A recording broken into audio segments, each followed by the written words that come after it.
Hello mga kamanggranon. For today's video, magluluto po ako ng pansit kasi piyesta sa amin, kasi birthday ni Ate Paning. Yes, ako ang pinapaluto niya kasi masarap daw ako magluto. Char! Joke lang po. Joke lang po yan. Yan po, lagyan ko na po ng magic syrup para magiging masarap po siya, di ba? Inubos ko po yung isa kasi isang kilot kalahati po ang niluto ko. Yan lang po ang makakaya ng ating kawali. Yan po, nilagyan ko po yan siya ng kikiam at saka chicken ball. Kasi yan ang gusto natin Paning. At syempre, yung chicken skin. Lagyan natin ng nor chicken cubes po para masarap-sarap. Malinam-nam-nam-nam. O, diba? Kuha ko na.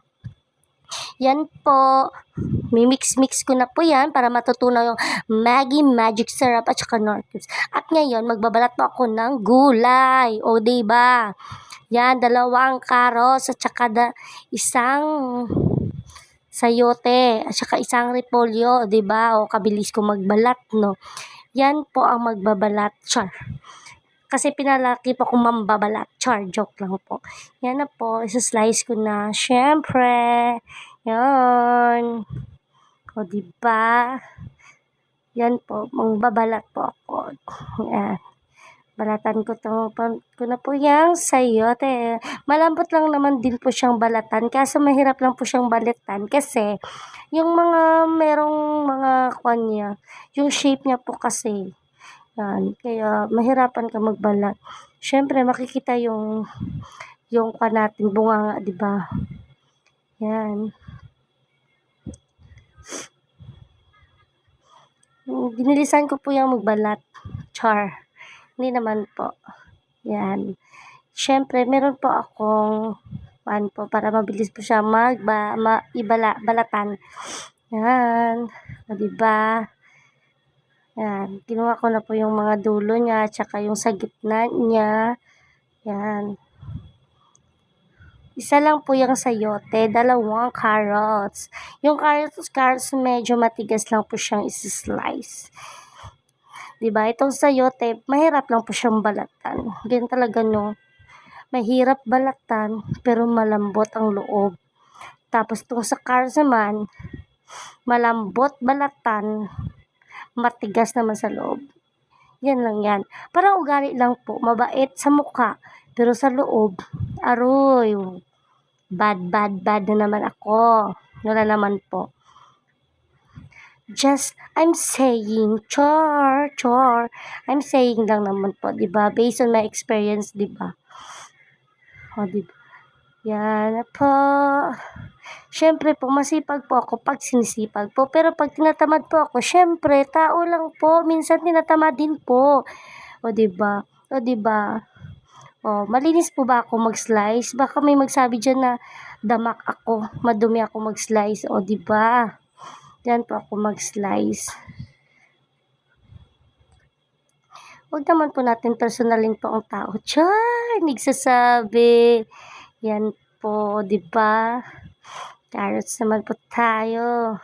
Huwag na tayo magparinig sa Facebook. Char! It's a prank naman po yan sa akin, yung mga post ko.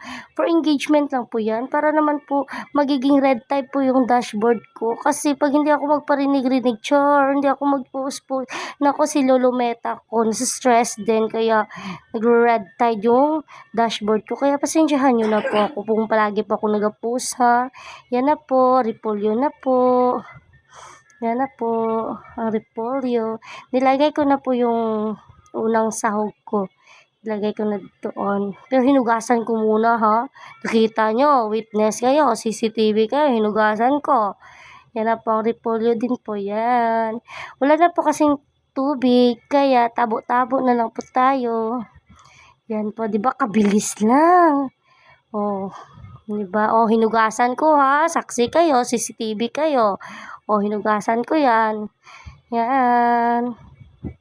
O, diba, malinis na yan, hinugasan ko yan. And now, tingnan nyo, yan na po. Ihuli ko po yung repolyo Para kasi medyo matagal to maluto yung carrots natin tsaka sayote. Kaya huli na lang yung repolyo para medyo crispy. Lagyan natin konting asin para malayo sa dagat. Kasi malapit na sa dagat kaya dapat ang lasa natin malayo sa dagat. O, diba? Yan po, imimix ko na po siya kasi para po mapaghaluin na natin siya. Diba, lagyan na din natin siya ng toyo. O, diba, lagyan na natin siya ng toyo. Pwede din po ba lagyan ng suka? Ay, Diyos ko Lord, ano yan, adobo, pansit to, pansit. O, diba? Yan na po. Pagluluto ng pansit. Dapat po, tamang katamtaman lang. Yan po, lagyan na po natin ng tubig. Siyempre po, pinainit ko muna ng tubig para hindi tayo magastos sa gasol. Para kumulo na siya, diba? Tipid-tipid din pag may time. Charang! O sige, dyan ka lang muna. And now, there is pansit. Love you na siya. I love you. Sana all. Hello guys, piyesta sa amin. Birthday natin pa ni.